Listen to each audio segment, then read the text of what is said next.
93 WIBC Mobile News. On the level, on the go.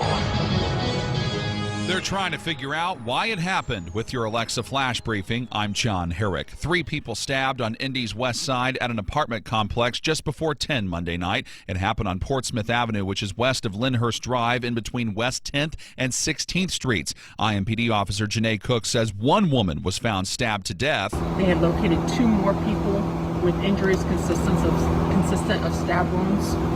Both the other 2 persons were transported to Eskenazi Hospital in critical condition. And Cook says one of those 2 people died at the hospital. The other person remains seriously hurt. They're trying to find the people responsible for the stabbing. Stay-at-home orders in Marion County haven't stopped those tasked with keeping city streets safe from doing their job. Kurt Darling reports. The Indy 10-Point Coalition, which uses citizen patrols to walk the streets in certain areas, hasn't stopped those patrols, but 10-Point leader Reverend Charles Harrison says, we have certainly been impacted by our ability to be on the streets because of the coronavirus. He says they aren't doing walking patrols right now, but riding in their cars, keeping themselves properly distanced from others. Their methods are still working, too, he says. Not a single homicide in their zones in the last 6 weeks. Kirk Darling, 93 WIBC Mobile News. The next relief bill could be ready for the U.S. House to vote on as soon as Friday, but Congressman Jim Banks says he may not be able to vote for it.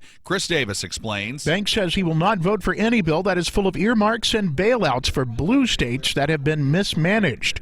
He blames House Speaker Nancy Pelosi for the near $2 trillion the bill will cost. She wants to spend most of that $2 trillion in bailing out blue states like Illinois, states that have a record of decades of mismanagement that have led to deficit spending. Banks says he also believes that some Democrats are trying to use the pandemic to push a socialist agenda, which he said in a Monday Facebook Live cannot be allowed to happen. Chris Davis, 93 WIBC Mobile News. Even though he's lifted some coronavirus restrictions, Governor Holcomb says it's okay to take it slow. Eric Berman reports. Holcomb warns precautions like hand washing and social distancing need to continue even after what he hopes will be the end of formal restrictions on the 4th of July. He says most people are acting responsibly, with occasional exceptions. Sometimes I get reports that it's like Christmas out here, everybody's getting out, and then I get the reports of, well, this business is not ready to open their doors yet because they can't do it safely. Thank you for making that decision, not to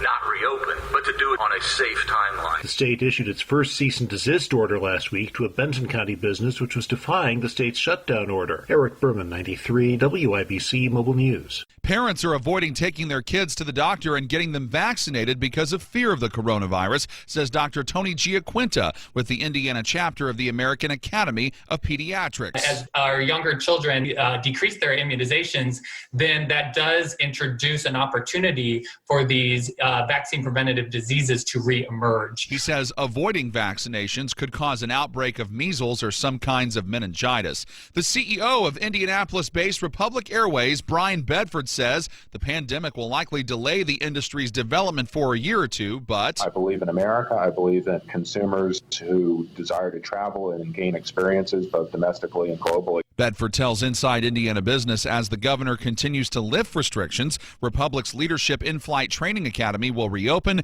and the airline's corporate training center in Indy will open soon after that. The skies above Indianapolis will be busy and loud this afternoon. The Blue Angels will do a flyover to recognize people fighting the coronavirus. The Jets will start in Beech Grove at 2 o'clock. Then they will do 2 loops through Indianapolis and Castleton before landing at the Indianapolis airport at 2:11. WIBC's flash briefings are updated throughout the day, so you can always check for the latest local news. You can also rejoin us in the car at 93.1 FM to stay on top of the latest traffic alerts, weather, and news. I'm John Herrick on the level, on the go, and on Twitter at 93 WIBC and WIBC.com.